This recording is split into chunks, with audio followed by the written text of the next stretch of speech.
do you think the fact that humans can dominate other species with our intelligence and that kind of thing, does that make what we do to other species moral? I would rather take a world where we eat plants than animals. So. And how can you help that world come into existence? What's up, everybody? Natalie here at UT Austin with Allied Scholars for Animal Protection, and I'm here with Santiago, and he very kindly sat down next to me to have a chat about veganism. So yeah, I'm curious, like, what are your thoughts on it currently? I think it's a great way of living. I have nothing against it. I think that if we could slowly get into like more plant-raised, ways of living, it might be more sustainable for the environment, because I do know that animal racing does waste a large amount of water. I think that's my biggest concern. I'm like more concerned about water preservation. So yeah, it's animal agriculture, not only water, but like so many environmental things, because if we think about it, we have to grow so many plants to feed to the animals and then eat the animals when we could eat plants directly. They also need a lot of land. They drink a lot of water. Like cows drink so much water. It's also the leading cause of ocean dead zones, methane emissions, deforestation. So there's so much tied up within animal farming that's like really bad for the environment. So it sounds like you think that we should evolve away from eating animals. Would that be correct? Yeah, I think we should do the same kind of approach that, we have for ICE vehicles, like slowly set goals to like slowly get off these wasteful ways of living, It's, we need it to survive, don't get me wrong. Yeah. Wait. What do we need to survive? To consume animals. Okay. Because, not everybody nowadays knows how to farm, has land to farm. And then that would kind of require, basically flipping the system on its head and like doing a complete change of like all of our supply chains on how like we get food to people and food education as well. I'm curious, what makes you say that we need to eat animals? For right now, we just don't have the infrastructure to supply like an all vegan diet for everybody. Okay, so you're not saying that humans need to eat animals to survive and thrive. You just mean in our current system, that's like how we currently do it? Yeah, we have options for a reason. And there's definitely outliers for people that might not be able to survive on a vegan diet. Don't know the literature on that myself, but I am diabetic, so of course I've gotten to experience like what a huge amount of like processed foods can do for the body. For me, I still see it as like, I don't really think it's unnatural for us to eat animals. I just think that the way that we do it nowadays is not what it used to be. Yeah.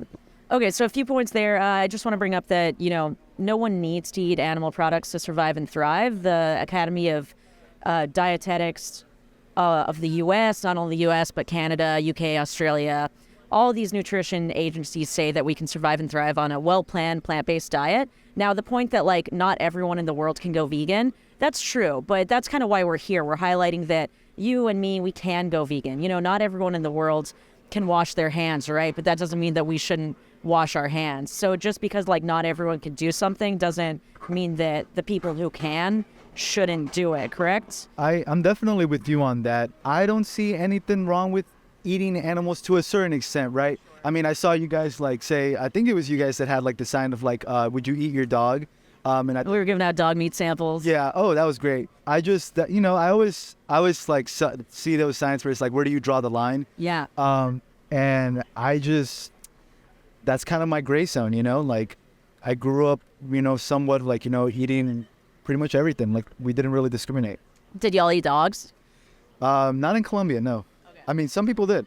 Sure. Yeah, so I guess, obviously I was raised eating animals as well. So this isn't the morality of veganism isn't something that any of us were born with. We all kind of came to it independently. So let's talk about like what's your relationship with animals like? Do you think that they should be included in our circle of moral concern? Well, that would go with what's your circle, right? Like not everybody shares the same morals. Sure, but I guess then we get into like this kind of weird like morality as subjective territory, right? So like I would say that the reasons we should include animals, because first of all, we are animals, right? So we know we have emotions, we feel pain, we can suffer. They can also have emotions, feel pain, and suffer, and they don't want to die, most importantly. So how do we justify killing them when we don't need to? Need to? We did start off as like not too badly here, agricultural based, but we were also hunters and gatherers. Yeah. So it's not like we kill animals for the fun of it. We started because we needed to. There was a time in human history where we had to eat animals to survive. You mentioned how it's natural. Absolutely. I will say that it's definitely natural to eat animals. But in our current society, we can't use that as justification anymore because we don't need to eat animals anymore. We did to get to this point, but we no longer need to. You know, and I'm on board with that. I mean, Yeah. like multiple things, right? We talked about the efficiency of it, the sustainability. I wouldn't eat my dog. So, I mean, I'm definitely on the, we need to set goals to like dial it back, right? So for me, that's definitely the path forward. It's whatever is efficient for the planet and it's efficient for us. Yeah. We do have an unbalanced petition with it at the moment, though. Yeah, absolutely. And, vegans are working on legislative change and things like that, like lobbying and working with corporations to kind of move them away from animal farming, working with farmers to move them away from animal farming. But the reason we're out here is to kind of focus on individuals because, like, whenever there's social change, individuals have to be on board. So, like, if the government right now we're going to, like, set some policy kind of in favor of more plant-based stuff, I think most people would vote against it. Yeah, absolutely. Because most people, love eating animals, want to eat animals, and that kind of thing. So that's why we're kind of pushing for individuals to help pave the way toward that better future. So you personally, like, would you ever consider saying, all right, I'm not going to financially support these industries who abuse animals anymore? Well, I'm financially broke, so it's hard for me to go all vegan, but... Oh, wait. Let me respond to that real quick. Go ahead. A lot of people think vegan diets are a lot more expensive. In reality, they come out 30% cheaper, which is crazy, right? But if you go to the grocery store, the cheapest foods, beans, rice, potatoes, pastas, all that stuff is naturally vegan and very cheap. So your budget is actually a reason to go vegan. But anyway, I kind of cut you off. So what were you going to say after that? Well, to jump off of that, I that's really carb heavy, and I am diabetic. So each to its own, right? Tofu, tempeh, those are also very cheap as well. But yeah, you'd probably want to stay away from beans. Hey, I'll still eat them. But yeah, I would definitely, I forgot what the overall question was before we started on that tangent. Yes. I mean, I wouldn't be against us changing up how we provide food. Sure. Yeah, one of the things I think is important to mention is that, like, what do corporations care about the most? I dare say profit. Profit, right. So since they care about profit and we can affect the demand, on a consumer level, that will kind of move up the chain and change some of the things they produce, right? So, for example, there was this dairy farm in Canada. They're still a dairy farm, but they changed one of their facilities to only producing plant-based milks because the demand for that is so much higher now than dairy milk. So consumers, even though it seems like we may not have that much power as individuals, in reality we do. The other thing that's important is I think of going vegan in terms of, like, creating cultural change, right? So currently it's very culturally ingrained to eat animal products, especially somewhere like Texas, right? But that doesn't mean that we can't change the culture. Since I've gone vegan, I've talked to a lot of people, they've gone vegan. My family, they're, like, more plant-based. They're not vegan yet, but as individuals, we kind of, like, if there's a pond and we drop a little bit of water, it creates a ripple effect. And we can kind of be that drop of water. Does that make sense? Yeah, totally. Yeah. I guess my only concern would be just, making sure that I guess people at least have the option to eat animals because, some people's body might, I don't know, like react different to like just being completely off. Again, I haven't read the literature, but I can just imagine that, I'd be curious to read it. Yeah, so I've definitely heard people say that, like, some people need animal protein. I've never seen any evidence to back that up, and I've looked into it. But you said you're diabetic? Is that type 1 or type 2? Okay, I'm not sure how this differs. I know that plant-based diet is the only one that's shown to reverse type 2. Probably different with type 1. Or I'd be on it. Yeah. So, like, in terms of animals and, like, morality, like, let's say you could talk to, like, what animals do you eat the most? Chickens for sure. Chickens, yeah. And I think a lot of people eat chickens because they perceive it as, like, better for the environment or, like, maybe less cruel. In reality, it takes 200 chickens to equal the meat of one cow. So chicken is a good way to increase the suffering that you pay for in the world. It's a very, very cruel industry. A lot of times chickens are, boiled alive, and it's just a total mess. But let's say you could talk to a chicken, right? And the chicken asked you, like, why are you paying for me to be harmed when you don't need to? What would you say to that chicken? I would call him Jack, and I'd probably say, I don't know, like the conversation would definitely be interesting because, we have a certain level of like affection we give to things that we can communicate with. Are you familiar with that quote from, I think, Neil deGrasse? It basically, he said that, do we concern ourselves with the thoughts of an ant, right? We don't. And the same thing would go for like a species that may be out there that'd be higher than us. Almost like getting into like some Darwinist thinking, but if I could talk to a chicken, I wouldn't eat it. I wouldn't eat anything I could eat. I could talk to. Okay. But I'd probably tell them like before talking, I'd be like, that was just our nature, like basically a nature / system to eat you. So you would say like it's in our nature? Somewhat, I guess. There's definitely a hierarchy to like predators and like prey. So there certainly is a hierarchy. I guess we could separate that from morality, right? Like, do you think the fact that humans can dominate other species with our intelligence and that kind of thing, does that make what we do to other species moral? Based on my morality, it's not moral, but it's what we do. It is what we do. It is what we do. But, there are a lot of things that used to be what we do, right? Like women didn't have rights and gay people didn't have rights. But because people challenged that, we were able to move forward into a more moral society, correct?